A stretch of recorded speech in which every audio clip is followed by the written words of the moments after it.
आखिर ऐसा कब तक चलता रहेगा। आज भी दान में कुछ ज्यादा नहीं मिला, बस थोड़े से चावल मिले हैं। हे भगवान, कभी तो इस गरीब ब्राह्मण पर दया करो। बस एक बार धन की बारिश मेरे भी घर पर करवा दो, सारी परेशानियां मिट जाएंगी। हे प्रभु, दया करो।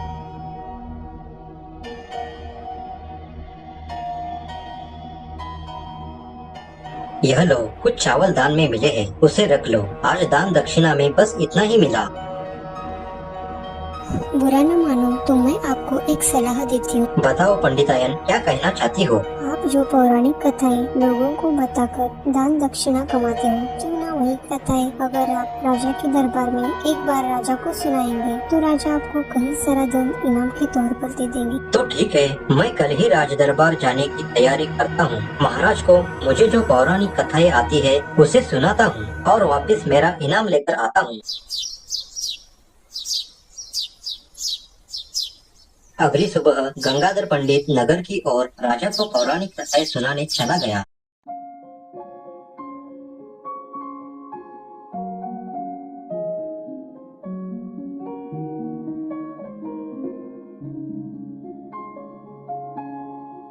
वाह पंडित वाह, आपने तो बहुत ही सुंदर कहानी सुनाई है। मैं सुनकर बहुत ही प्रसन्न हो गया। पर अभी अभी जो आपने मनुष्य और उसके किए कर्म और उसे मिलने वाले फल के बारे में जो भी कहा बताया, वह जरा फिर से सुनाओ। ठीक है महाराज, मैं एक बार फिर से सुनाता हूँ।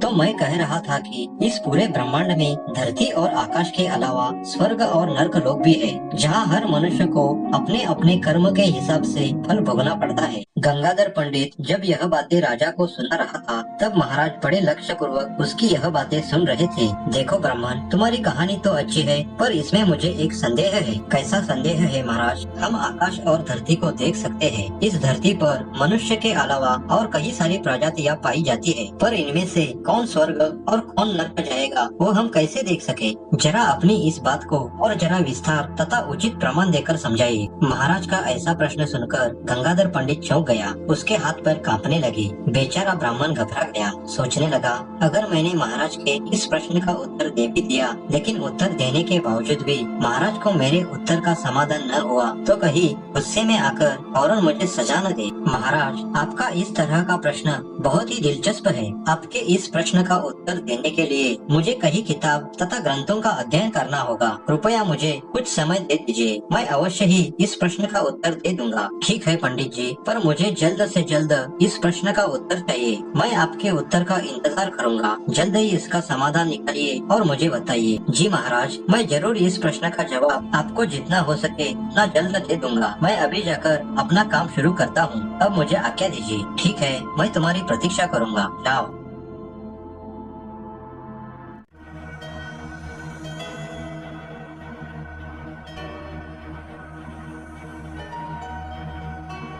हे भगवान, पहले से ही क्या मुसीबत कम थी जो इस मुसीबत में फंसाया। काश पंडिताइन की बात ना सुनता। खामखाम राज दरबार में महाराज को कहानियाँ सुनाने आ पड़ा। मैंने क्यों महाराज को स्वर्ग और नर्क जैसी कठिन बातें बताई। अब कैसे मैं राजा को स्वर्ग और नर्क जैसी जटिल बातें समझाऊं। राजा के बारे में मुझे पहले से ही पता है कि राजा कितना गुस्से और कम बुद्धि वाला व्यक्ति है। अगर मेरा दिया हुआ जवाब राजा को पसंद नहीं आया तो मुझे कठोर दंड भी दे सकता है। ऐसा करता हूँ, रात होने पर नगर से भागकर अपने गांव पीतमपुर चला जाता हूँ।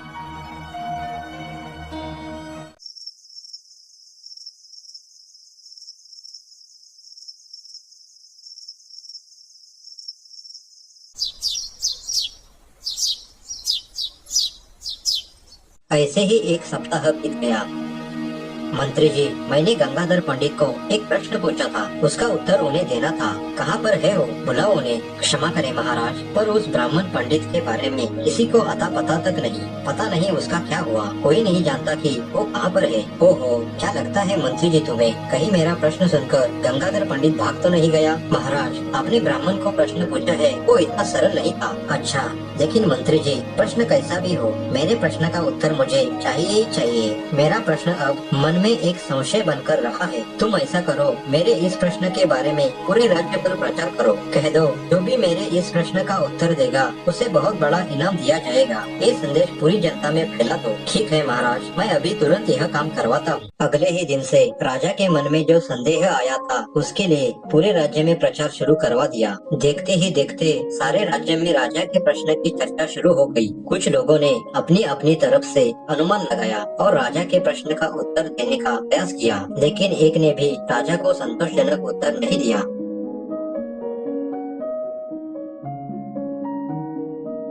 जब से गंगाधर पंडित राज दरबार से आया था वो बहुत ही घबराया सा हुआ था। ब्राह्मण का एक पुत्र था, उसका नाम सुंदर था। सुंदर बहुत ही आलसी तथा शरारती था। पूरा दिन अपने मित्रों के साथ घूमता फिरता और हर वक्त पंडिताइन के पास पैसे मांगता। माँ, मैं अपने मित्रों के साथ बाहर जा रहा हूँ, मुझे अभी के अभी रुपयों की जरूरत है, जल्दी से दे दो। तुम हर वक्त मुझसे पैसे मांगते रहते हो। तुम्हारे पिताश्री जितना कमाते हैं उसी से मुझे घर चलाना पड़ता है। तुम तुम्हारे मित्रों के साथ पूरा दिन आवारागर्दी करते हो, कुछ काम धंधा क्यों नहीं करते? तुम्हारे जैसा पुत्र होना मानो खोटा सिक्का हो। माँ, तुम ही बताओ मैं क्या करूँ? अभी के लिए तुम यहीं खड़े रहो, मैं दान दक्षिणा में मिले कुछ चावल पीसती हूँ और तुम्हारे लिए खाने के लिए कुछ बना कर देती हूँ। माँ, और कितना समय लगेगा? जल्दी से खाने के लिए कुछ तैयार करके दे दो, मुझे मेरे मित्रों के साथ तालाब किनारे घूमने जाना है। तुम कहीं नहीं जाओगे, बस थोड़ी देर और, मैं तुरंत ही तुम्हें नाश्ता बनाकर दे देती हूँ। तब तक तुम यहीं रहकर मेरी मदद करोगे। अच्छा, ये बताओ, तुमने राजा के प्रश्न के बारे में किसी से कुछ सुना है? राजा के सामने एक प्रश्न ने बहुत ही समस्या खड़ी की। राजा का प्रश्न? कौन सा प्रश्न? क्या समस्या है राजा को? मैंने तो सोचा था कि सारी समस्याएं हम जैसे गरीब लोगों को ही होती है। भला राजा को क्या समस्या हो सकती है? तुम्हारे पिता राजा के प्रश्न के बारे में सबसे अच्छी तरह से जानते हैं, क्योंकि राजा के इस समस्या का कारण भी तुम्हारे पिता ही है। वे जब आएंगे तो उन्हीं से पूछो, वही तुम्हें बताएंगे।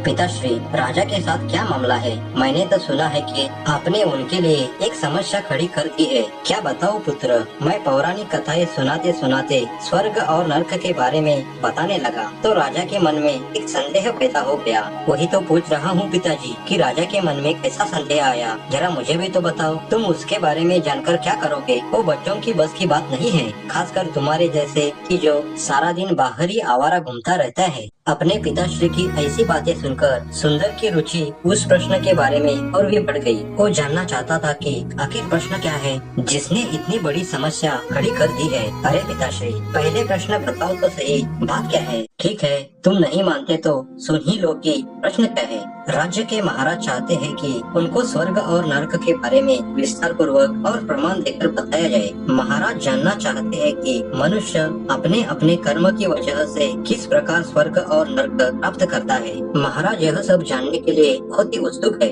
सुनो बेटा, तुम यह सब बातों की फिक्र मत करो। इसका जवाब तो तुम्हारे पिता भी नहीं दे पाएंगे। तुम भला कहाँ से दे पाओगे? ऐसा करो, चक्की का पहिया उठाओ और वहाँ कोने में रख दो, मैं तुम्हारे लिए नाश्ता बनाती हूँ। जैसे ही सुंदर चक्की का एक पहिया उठाता है, देखता है तो क्या उसमें से कुछ चावल के दाने कुचले गए थे तो कुछ दाने साबुत थे। माँ, राजा के समस्या का हल मिल गया है। मैं आज ही राज दरबार जाऊंगा और महाराज की समस्या का हल करवा दूंगा। अपने बेटे का आत्मविश्वास देखकर ब्राह्मण और उसकी पत्नी हैरान हो गए। क्या कहा? तुमने इसका जवाब ढूंढ लिया? जब मुझे इसका जवाब नहीं मिला तो तुम्हें कहाँ से मिला? तुम राजा को नहीं जानते, वो बहुत ही गुस्सेल है। अगर तुम्हारा जवाब पसंद नहीं आया तो तुम्हें कठोर दंड भी दे सकता है। तुम्हें राजा के बारे में कुछ भी पता नहीं है। आप उसकी चिंता मत कीजिए पिताश्री, मुझे पूरा विश्वास है कि मैं सही उत्तर दे सकता हूँ। आप बिल्कुल भी चिंता मत कीजिए, आप निश्चिंत रहिए। मैं अभी महल की ओर जाने की तैयारी करता हूँ। तुरंत ही सुंदर राजा से मिलने नगर की ओर निकल पड़ा।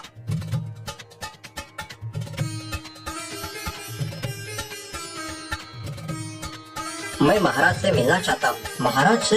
लेकिन किस वजह से तुम महाराज से मिलना चाहते हो? मैं यहाँ अभी महाराज के मन में जो सबसे बड़ी शंका चल रही है उसका जवाब देने आया हूँ। अपनी शक्ल देखी है आईने में? महाराज तुम जैसे बालक से नहीं मिल पाएंगे, चले जाओ यहाँ से। मेरी उम्र और शक्ल पे मत जाओ, मैं कोई ऐरा गैरा नहीं हूँ। देखो लड़के, बहुत बड़े बड़े विद्वान उस संदेह को दूर नहीं कर पाए और यहाँ से भाग गए, इसलिए भलाई इसमें ही है कि तुम भी यहाँ से भाग जाओ। क्यों खामा अपनी जान को जोखिम में डाल रहे हो? बेहतर यही होगा कि तुम यहाँ से चले जाओ। तुम्हारा कहना सही है, लेकिन मैं उसी ब्राह्मण पंडित का बेटा हूँ जो यहाँ से भाग कर गया था, जो कि महाराज के सवाल का जवाब नहीं दे पाया और मुसीबत खड़ी कर दी थी। क्या तुम गंगाधर पंडित के बेटे हो? हाँ, मैं उसी गंगाधर पंडित का बेटा हूँ। अगर मैं महाराज से मिल नहीं सकता तो कोई बात नहीं, आप मुझे एक बार मंत्री जी से मिलवा दीजिए, मैं उन्हें उस सवाल का जवाब समझा देता हूँ। ठीक है, मिलवा देते हैं तुम्हें मंत्री जी से।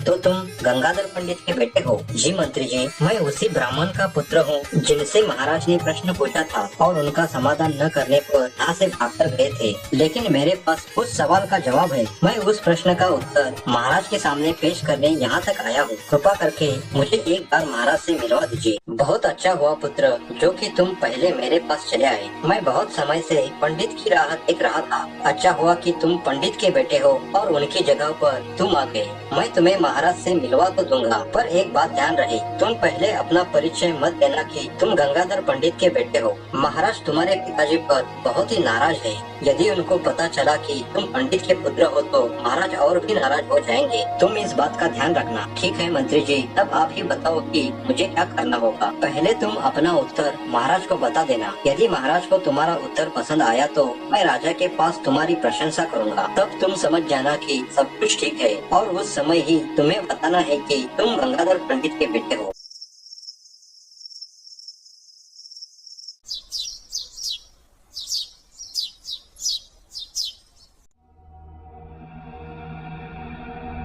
महाराज की जय हो। आपकी समस्या का उत्तर देने के लिए यह युवक आया है। क्या कहा? सच में इस युवक के पास उस प्रश्न का उत्तर है? यह तो कोई साधारण सा दिखने वाला बालक है, इसके पास इतने बड़े प्रश्न का उत्तर कैसे हो सकता है? युवक, क्या सच में ही तुम्हारे पास इस प्रश्न का उत्तर है जो कि बड़े से बड़े विद्वान भी दे न सके? क्या सच में ही तुम्हारे पास उत्तर है? जी महाराज, मेरे पास आपकी समस्या का समाधान है। मैं आपको अपने उत्तर से पूरी तरह संतुष्ट करवा दूंगा। मैं न केवल अपने शब्दों से बल्कि कुछ प्रयोग करके प्रमाण के साथ आपके प्रश्न का उत्तर दूंगा। तुम्हें देखकर तो मुझे कुछ और ही लगा था, परंतु तुम जिस हौसले के साथ मेरे सामने खड़े हो और बात कर रहे हो उससे मैं बहुत प्रभावित हुआ। बताओ मेरे प्रश्न का उत्तर क्या है? उसके लिए महाराज मुझे 2 वस्तुओं की आवश्यकता है। बताओ युवक, तुम्हें क्या चाहिए? मैं अभी इसी वक्त उन चीजों का इंतजाम करवाता हूँ। महाराज, आप मुझे एक चक्की और कुछ चावल दिलवा दीजिए। इन 2 वस्तुओं की मदद से मैं आपके प्रश्न का उत्तर दे पाऊंगा। मंत्री जी, फौरन ही इन 2 वस्तुओं को यहाँ पर लेकर आ जाओ। ठीक है महाराज, मैं अभी इन 2 वस्तुओं का इंतजाम करवाता हूँ। कुछ ही समय में मंत्री जी ने चक्की और चावल का इंतजाम करवा दिया। सारा दरबार यह जानने के लिए उत्सुक था कि किस प्रकार चक्की की मदद से ये युवक राजा के प्रश्न का उत्तर दे पाएगा।